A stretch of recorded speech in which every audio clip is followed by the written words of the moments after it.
thank you for the introduction that I think prepared everyone for my own level of preparation, since much of this was shuffled yesterday during a long flight. And I just want to thank you all for the invitation. It's been a while since I've been to Bristol, and the weather is much better than last time, and I'm looking forward to what looks like a fascinating meeting. I was torn about what exactly to present, since at first I heard that this was a more industrially focused meeting, and then I noticed that I was put in a session of entanglement foundations or something like that. So I decided to try to tell you a little bit about both, and to tell you about novel quantum technologies, from making one photon act like 8 photons, that's the fundamental side, to seeing 2 stars or 2 molecules inside a single spot. And that would be the more applied side. So in fact, I'll do it the other way around, and I want to begin by telling you about quantum-inspired metrology, in particular about imaging and how we can see imaging as a kind of quantum state discrimination problem. So this was a complete change of pace for my group. We do cold atoms, we do entangled photons, and here we did a completely classical experiment. But it was inspired by thoughts about quantum mechanics, and I want to use it as an example of how thinking in quantum terms is leading us to new technologies that should have wider application. And then I'll tell you about deterministically entangling light beams. This is an entanglement experiment we've been working towards for 6 or 7 years that I think has a lot to say about fundamental physics, as well as hopefully being an important platform for doing quantum nonlinear optics and quantum information processing. Before I do that, let me put in a plug for a conference that we're going to be running in Toronto every 2 years. The Center for Quantum Information and Quantum Control, CQUIC, organizes a conference on those topics. And over here you see that there'll be one coming up from August 28th to September 1st, 2017. I encourage you all to think about sending an abstract or spread the word about this meeting. The webpage is just under construction, but here are pictures and names from the one that was held 2 years ago to give you an idea. It's really always a great meeting. It covers everything from theory to experiment to new technologies to crazy computer scientists. I also want to thank the people who've actually done the work I'm going to be telling you about today. For the quantum imaging side, this is work that was done by Edwin Pham and Ugo Ferretti. And the light matter interaction side, this entangling of 2 quantum beams, was started by Amir Ferzpour, Greg Machovsky, and continued more recently by Mateen Halaji, Josiah Sinclair, and a few other people. Down at the bottom, you'll see many other people who have contributed to this work in the past, 1 or 2 of whom are in the audience now, and at least one of whom has some lame excuse about a faculty meeting that promised he would have been here otherwise. Let me begin with the the better imaging. And I'm going to talk about a toy problem. This is a very new theory. A few groups have started doing experiments on it.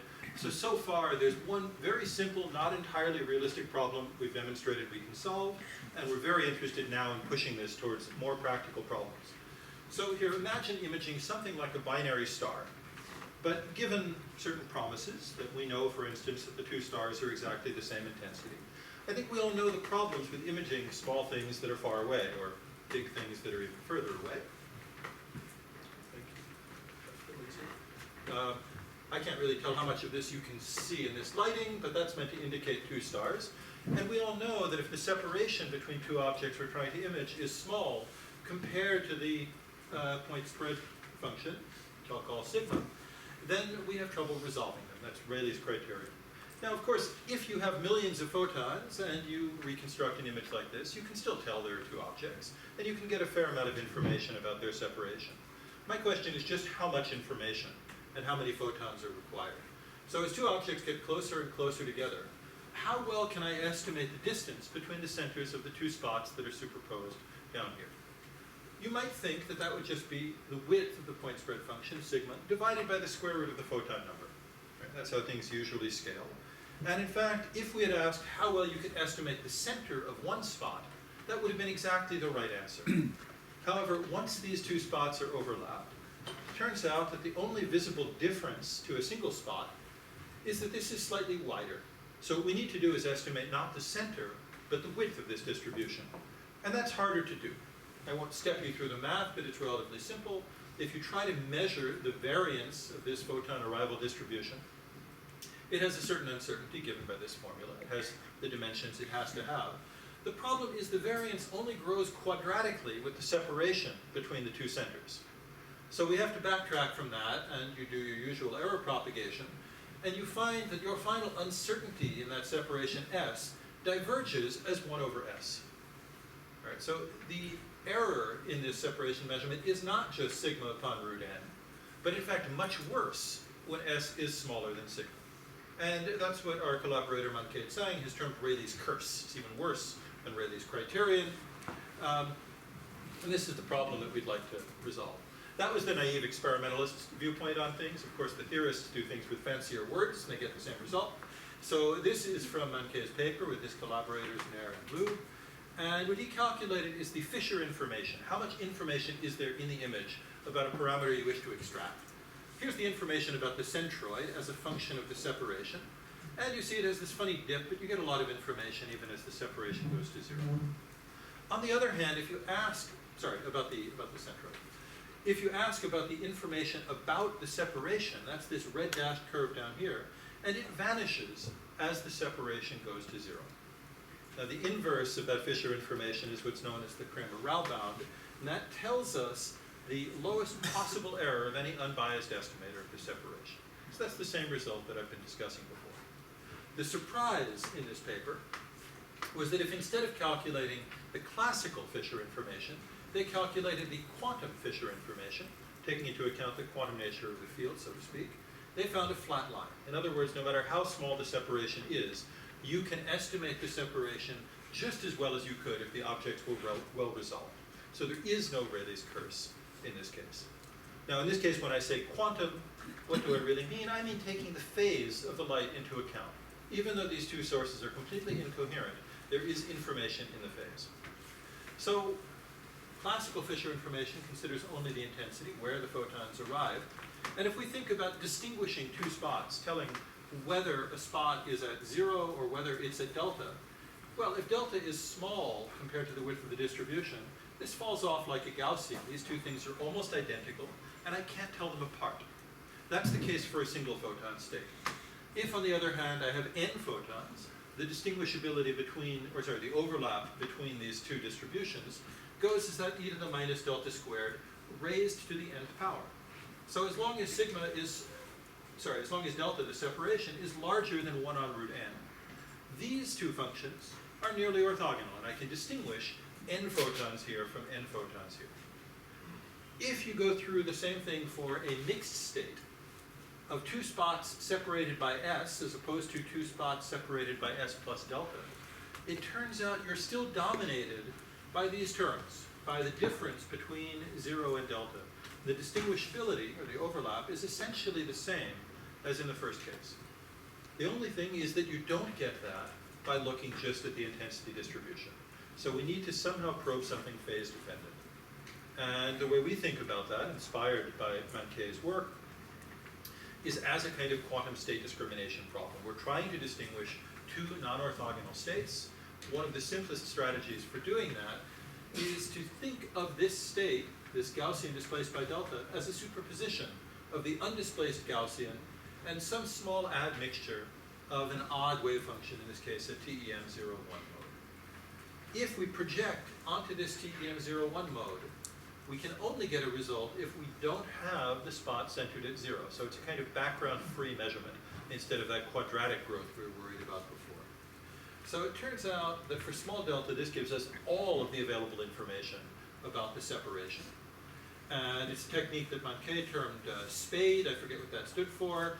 We came up with a new version, recognizing that instead of projecting onto the TEM01, which might make sense if you were doing this in waveguide or fiber, in free space it was easier to project onto a different odd parity mode that was just a Gaussian with a pi phase shift written through the middle. And projecting onto any odd mode is sufficient to get this information. So this is the cartoon of our experiment. We took heralded single photons, so we could really do this, counting individual photons and being careful about that quantum limit. Sent them into this Sagnac-like source that generated a pair of spots with variable separation.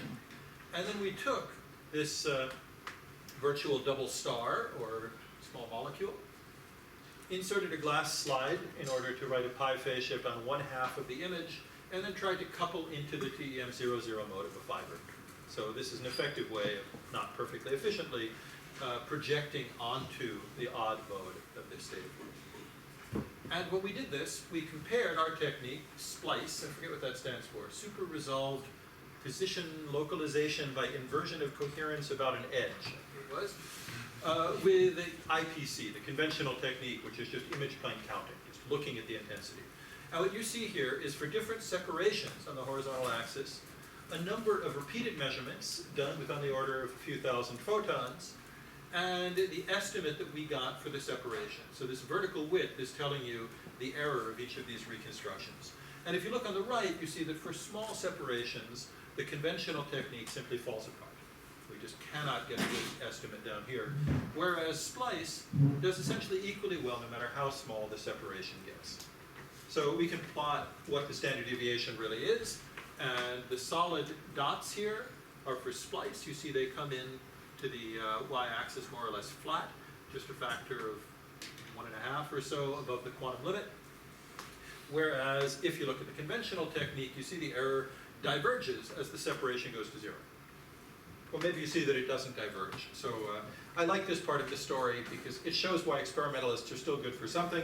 The theorists point out that the estimator diverges. If you actually do the experiment, you learn very quickly that no one in their right mind would ever use an unbiased estimator for this problem, because if you do, it diverges.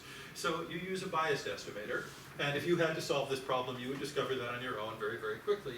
But you notice that the biased estimator still does worse than our SPLICE. That wasn't obvious until you find out how to best do it.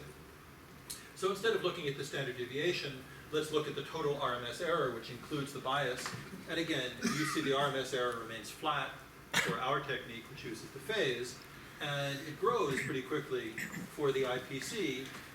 With Monte Carlo, we were able to show that it becomes dominated by a term that goes as 1 on n to the 1/4 power. So we achieve a kind of quadratic advantage. If you compare to this, we get back the sigma upon root n that you would very, very naively expect by using this quantum technique. So this is in fact with 1,500 photons per image, we did about 3 times better than the standard technique would do with twice as many photons, just to have an extra margin of safety. So as I said, this is the very simple problem. 2 spots of equal intensities whose center we know, separated along an axis we know. Now that we and 3 other experimental groups have demonstrated this, we're beginning to look into how you would transform this to address problems of real-world interest, such as looking at the dynamics of transitions in proteins and things like that. So in fact, it's something we're very interested in collaborating on. If any of you know interesting imaging problems that you would like to see people try to adapt this to, we'd love to discuss them. All right, so that's just an example, as I said, of quantum metrology. Now let me go into the entanglement foundations, and I'm going to tell you how you can count a single photon and get a result of 1,000. I'll begin by introducing our experimental program of looking for quantum non-demolition measurements using giant weak nonlinearities. Hopefully you'll see what I mean by that. Here's the long-term motivation. We're interested in quantum nonlinear optics. We're interested in being able to get one photon to flip a switch that tells a second photon where to do, and preferably to do so without being absorbed. So this can be a quantum logic gate. One of the motivations is, of course, quantum computing. And while a single photon writing a pi phase shift on a second photon would obviously be a valuable quantum logic gate, roughly a decade ago, Monroe, Emoto, and Spiller pointed out that even weak nonlinearities could do this deterministically, so long as you could do a good enough measurement that after a photon interacted via, let's say, some Kerr effect with a coherent state beam, you could measure the phase shift on that beam. It doesn't matter how small it is, as long as technologically you have the capability of measuring that. So we're going in that direction, while there are, of course, other groups that have recently demonstrated the use of Rydberg atoms in particular for generating true giant nonlinearities, even up to the level of pi radians per photon. And I'll say, in parallel, we've now built a system to begin studying that. I remain interested in this regime of weak nonlinearities nonetheless. So here's the basic idea of the kind of experiment I have in mind. We'll have some medium, whether it be atoms, molecules, crystals, glass, that can write a cross phase shift driven by one signal photon, I call it, on a probe. This probe can just be a coherent state. So the probe, of course, will pick up a phase shift. We'll use some kind of interferometer to measure that, and we just want to know how big and how resolvable is the phase shift written by a single photon.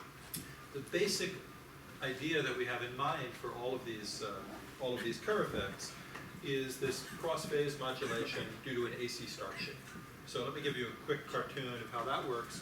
Imagine a probe that's tuned on some two-level transition. So of course the index of refraction it sees varies as a function of frequency, according to this dispersive curve. But now imagine that we take a second beam, this thing I call a signal photon, or signal pulse, and we let it interact with the same atom, but coupling to a different level, detuned perhaps. Even if it's detuned by enough that it's not absorbed, its electric fields AC stark shift these two levels, which now moves the probe out of resonance. So effectively it shifts this resonant curve over here to the right, which changes the index of refraction seen by the probe, and therefore changes the phase shift that it picks up as it propagates through this medium. And that shift of first order will be proportional to the intensity of this pulse. That intensity may be very low for a single photon in free space. That's what makes this difficult. There have been proposals, in particular one by Imamoglu about 20 years ago, for enhancing this by using atomic coherence effects such as electromagnetically induced transparency.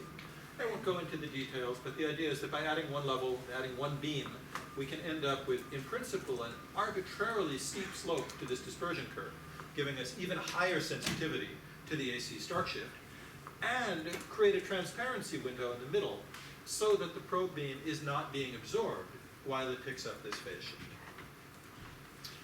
And by going to very narrow transparency windows, in principle, we can make both of those things very good. So, let me show you our experiment for doing this. We started work on this, more than 5 years ago, and just about 2 years ago, we got our first quite beautiful, in my eyes, results. This is what the experiment looked like. We had a cloud of rubidium-85 atoms, laser cooled to a few microkelvin. And with a pair of matched telescopes, we focused two beams through the cloud. We had a probe pulse, this red beam coming from this side, into a kind of phase detector. It was really a frequency domain interferometer. And a signal pulse coming from the left side focused in the same region of the cloud. Now we have an OPO source of narrowband heralded single photons. The long-term goal has always been to start using that source. At the time, the rate, the brightness of that source, and the size of our phase shift were insufficient to do the experiment that way. So we switched to Plan B, and then realized a little bit later that as far as I'm concerned, Plan B was much, much more interesting. So I'm going to get to tell you about Plan B.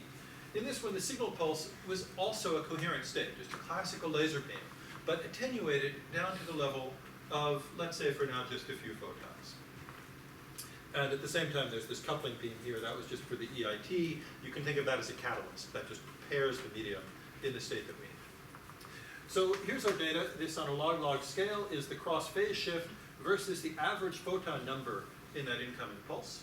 Now what you see is the linear dependence on intensity that you expect, some saturation if there are more than about 10,000 photons per pulse. And down here on the left, you see that even for a single photon pulse, we get something on the order of 15 microradians. That's not huge. Other people have seen more in different systems. I still believe we could get closer to a milliradian even here.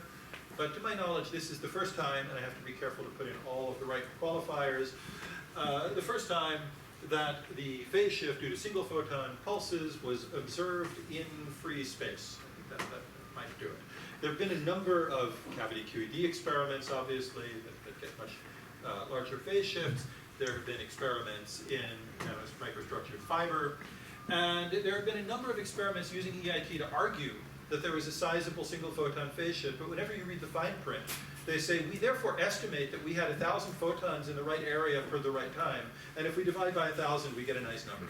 So we actually did it with on the order of 1 photon per pulse. But I didn't really like this on the order of. We want to know what happens with single photons, not with these Poisson statistics pulses. So let's leave the log-log scales behind. And here's really the phase shift we got with 5 photons, the phase shift we got with 2 photons. And we're about to turn it down to 1 photon when we began thinking, well, of course, that's not really 1 photon. It's a continuous variable. It's the amplitude of a laser beam. We could turn it down to half a photon if we liked. What would the phase shift do to half a photon be? Well, there's no such thing as half a photon, right? What we really mean is we would have Poisson statistics with a mean of 1/2. We'd have a pulse that, roughly speaking, was vacuum half the time and a single photon half the time. But remember, the medium is transparent. We have single photon detectors. So we could tell after the fact whether or not we had a photon there. So we could look at what a true single photon did, but a post-selected single photon. So that's what we did. We let this single photon go through and either cause the detector to fire or not. And if it did not fire, we in fact saw a phase shift close to 0. Averaged over millions of trials. This, I should have said earlier, is not a single shot measurement. On the other hand, if we averaged the millions of trials when this detector did click, we saw a very clear phase shift, again, on the order of 15 microradians. So this really is the phase shift due to a single photon. And in language that, quantum theorists hate, I want to say this is the phase shift due to the photon that made this detector fire, not any of the other photons that might have been around. Let me explain to you what I mean by that. We can think about doing this measurement even with a more intense coherent state coming in. So imagine a coherent state coming in with this average photon number, so Poisson distribution of photon number. If we had a 100% efficient detector and it didn't fire, we would say, oh, I guess it had 0 photons. And if it did fire, we'd say, well, I guess we had anything other than 0 photons. As you all know, we don't have 100% efficient detectors. So if our 20% efficient detector doesn't fire, what do we say about the average photon number? Turns out, we adjust it down by 20%. If we thought we had 5 photons and it doesn't fire, we say, oh, on average, we probably had 4 photons that time. We can do that by Bayesian analysis. If you do that, what you find is that whenever the detector doesn't fire, you get this slightly adjusted slope. And whenever it does fire, if you neglect some complications due to background and so forth, there is 1 extra photon.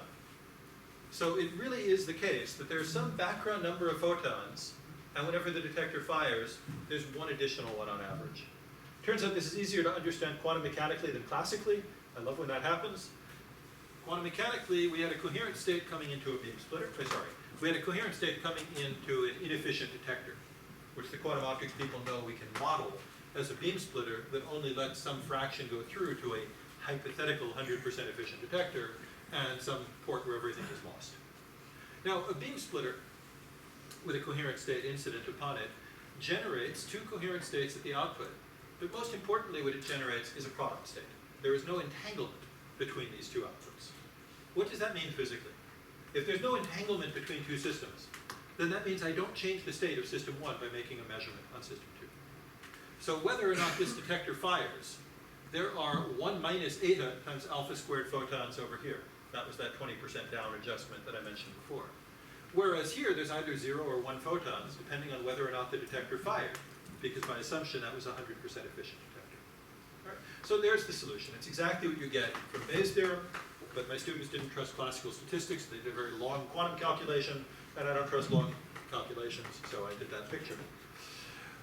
So we redid that same experiment for all these different coherent states, and again, what you see is every time the detector doesn't fire, you see some phase shift, the red dots, and every time it does, you see a higher phase shift. So that was exciting for us, but then we began asking ourselves, what can we ask about that 1 photon? Now that we have post-selected a photon, can we ask where it was and what it was doing beforehand? Well, some of you know that there's this weird controversial formalism due to Aharonov and his co-workers, which tells you that by using weak measurements, you can really say something about post-selected systems in quantum mechanics. The idea is the following. You've got some system that I've represented by this squiggly wave function, and it interacts with a measuring device, but we're going to let this measurement be weak, which basically means it has poor resolution. So we think of a pointer that's spread out in some uncertain wave function itself. After the system and the pointer interact, we could just look at where the pointer is. That's how we do a normal measurement. But first, since we haven't disturbed the system too much, we're going to take advantage of that coherence and do some other strong measurement on the system. We're going to ask, was it in the green side or the red side of its original wave function? And if we find it in the green side, that's our post-selection, then we'll look at where the pointer shows up, and it'll show up somewhere random because it had a huge uncertainty. And if it shows up in the red side, we'll discard it. So what we're trying to do now is make a measurement of whatever this variable is, not for this entire wave function, but for the part of that wave function that happened to make this green light go off. The stuff that happened to be on the left side of its wave function. 20 years ago, I thought you weren't allowed to ask which part of a wave function a particle was in. And it turns out that if you trust this operational definition, that's not so. You really can see different properties for particles that were in different parts of the wave function. Now the measurement is very uncertain, so of course you repeat this many, many times, and you get a distribution of positions for the pointer, and you can build up a histogram and find out where the average is. Many people who object to weak measurement object to this step. They say, oh, that's not a measurement because you're getting a lot of random numbers and looking at the average. These people failed their undergraduate laboratory courses because that's what we always do when we take measurements. There are almost no measurements we do in physics where we look at a single result and publish it, right? So what is the result? This can all be calculated by standard quantum mechanics. I just want to know where is the center of that distribution. No philosophy needed to work that out. This is the answer that you get. This is what Aharonov and his friends call the weak value. It's clearly related to an expectation value. It's some operator, the observable we're measuring, sandwiched between two states, but turns out they're not the same state now. They're the initial and the final states. That reflects the time symmetry of Schrödinger's equation. But they're normalized by the overlap between those states, and that's one of the really odd and important things about this formula. In fact, in the paper where they proposed this, they had this fascinating title, How the Result of a Measurement of a Component of the Spin of a Spin 1/2 Particle Can Turn Out to be 100. Because if you do this measurement and the denominator is very small, you can get a nearly arbitrarily large result for that weak value. The average pointer shift may be much larger than what you would expect for any of the eigenvalues of the operator that you're measuring. And this has been applied now in a number of places. It's known as weak value amplification. And the idea is that since you can get a larger pointer shift than you normally would for this variable, for this weak interaction, maybe it's a better way of measuring the weak interaction strength itself, because you get a larger shift than you would for any of the strong measurements. So that was pioneered by Poston and BQIT nearly a decade ago now, and then a huge amount of work by John Howell's group and theory by Andrew Jordan, as well as others, and tons of controversy, which I may come back to, or otherwise we can talk about over beer later.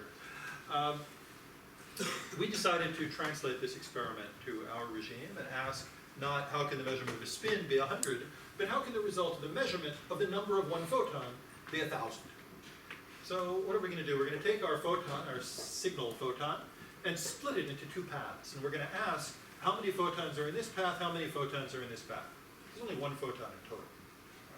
So that only has two values. That means mathematically it's exactly like a spin. We were able to carry over the formalism of that 1988 paper directly. The basic idea is this. You prepare the photon in a superposition of the two paths by letting it go through a kind of beam splitter. Let's say A minus B over root 2. But then you post-select it in an almost but not quite orthogonal state. RA plus TB, where R and T are almost 1 over root 2, but not exactly. That just means you place a detector at a port where almost none of the photons are coming out. You align the interferometer so that there's a nearly dark port. And whenever you see a click in that port, you say, oh, this post-selection has succeeded. And now we want to ask, what is the average number of photons in arm B when that detector fires? Well, that just means we let arm B couple weakly to some measuring device. Oh wait, we have a weak measuring device. It's our 13 microradian phase shift. I would have made it stronger, but unfortunately that's how weak it is anyway. And if you calculate, and this is, as you see, one line of math, we can go over it later if you're interested, the weak value of the photon number in arm B, you get something that goes as 1 upon delta, where delta is just that deviation from a 50-50 beam split. So by making the post-selection very unlikely, making delta small, you can get an arbitrarily large effective photon number, which has an experimental meaning. It means an arbitrarily large average phase shift on our coherent state, even though there's only one single photon. So ideally, we'd like to do this with a true single photon coming in. As I said, we don't have that all working yet, but since we know that the post-selection tells us there was one extra photon, we'll look again at those differences, and we're going to be able to amplify the effect of that last detected photon.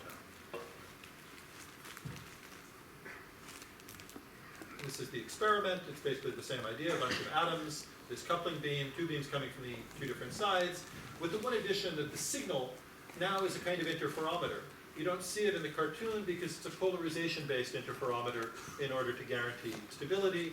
We've chosen an atomic level scheme where the probe is much more sensitive to the sigma plus polarized signal photons than to the sigma minus. So effectively, we're counting how many of these linearly polarized input photons look like they're sigma plus, if at the end of the day we find that signal photon around 85 degrees to the horizontal. And here are the results as a function of delta. The single photon phase shift in this case was a little below 10 microradians, and as we lowered delta, we saw this clearly grow until we got more than about 60 microradians per photon. Still a small number, but 8 times larger than the single photon phase shift. So a very clear sense in which you really can amplify the effect of a single photon.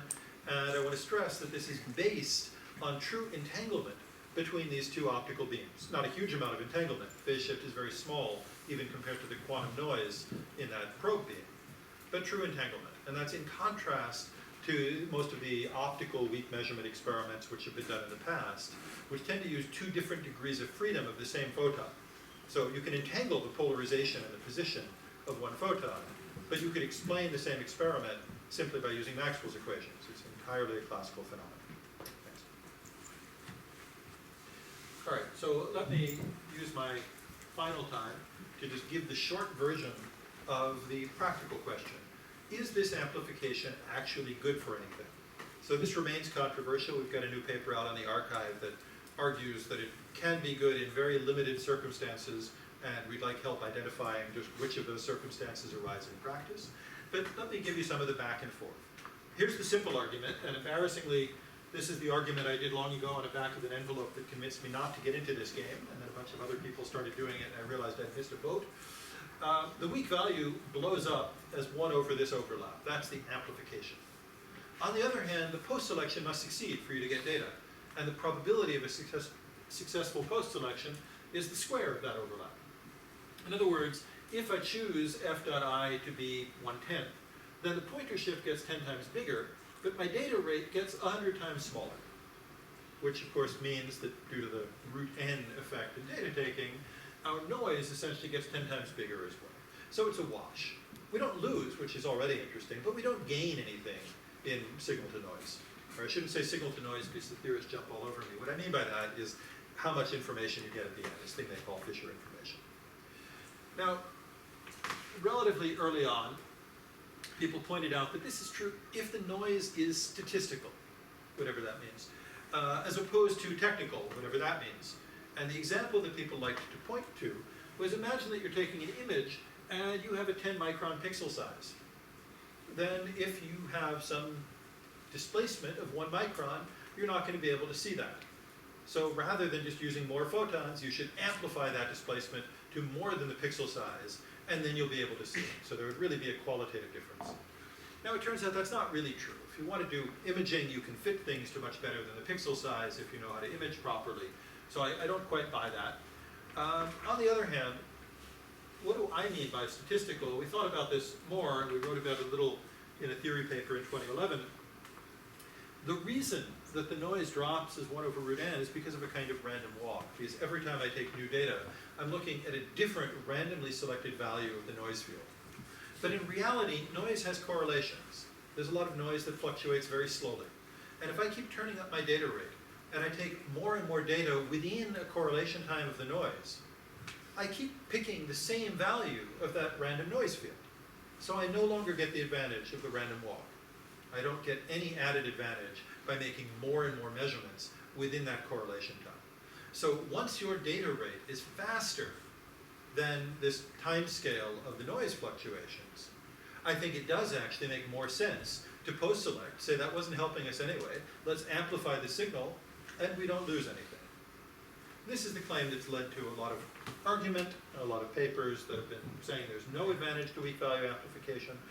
There are 2 main problems in that dispute.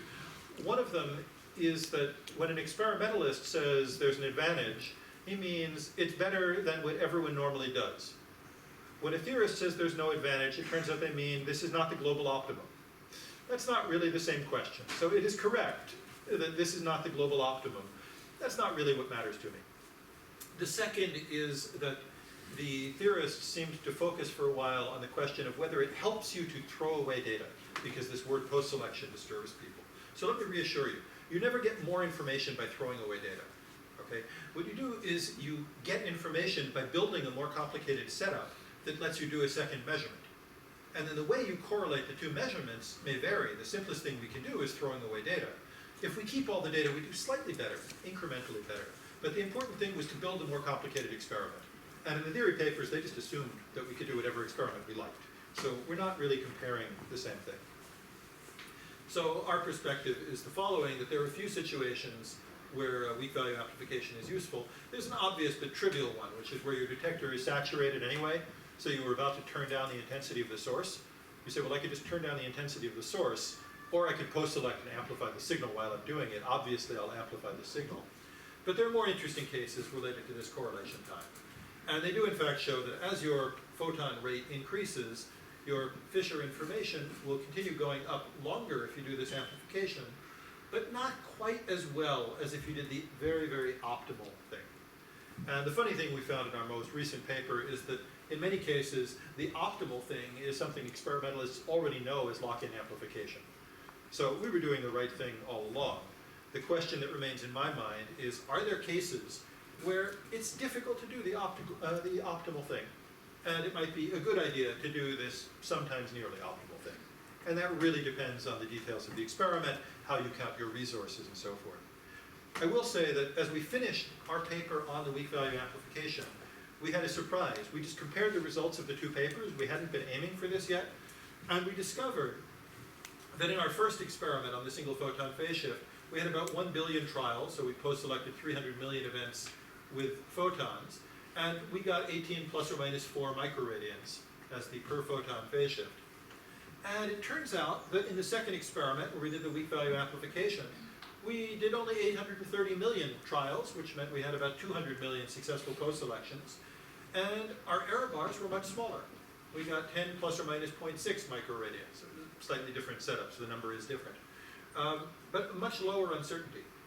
And it turns out that if this is how you count your resources, in terms of the number of post-selected photons or the number of trials, then the different things that we were able to vary in these two experiments mean we really do see the advantage due to that. If what you counted as a resource was the total number of incident photons, I'll be honest with you, this would have been a much worse trade-off. So it really just depends what is expensive in the construction and design of a given experiment. All right, so in summary, by now you've probably forgotten the first half of my talk, but I wanted to say that even in the image plane, most of the information, maybe not in the intensity, but in the optical phase. That was the idea of this quantum Fisher information. And a number of people are developing new techniques to achieve super resolution, requiring nothing like structured illumination in this case, so it could be much more broadly applicable than the techniques that got that 2014 Chemistry Nobel Prize, we'd like to hope. And in the other experiment, we were able to entangle two optical beams, generating a quote-unquote big per photon nonlinear phase shift. And we're working towards doing this with heralded single photons or achieving single shot resolvability, but we're not there yet. Here's the original experimental paper. Here's the theory about the weak value amplification. And just this year, the experiment on the weak value amplification came out. And we're now, as I said, we've just submitted a paper where we really try to address this controversy over the practical applications. All right, thank you very much for your attention.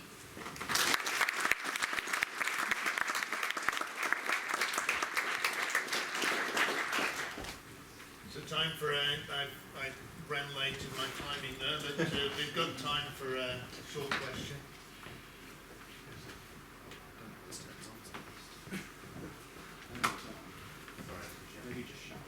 So this is not a trick question, but if you're using the phase information to image, does this mean that your camera is sensitive to phase, or does this mean that you have to keep your camera stable with respect to the imaging plane?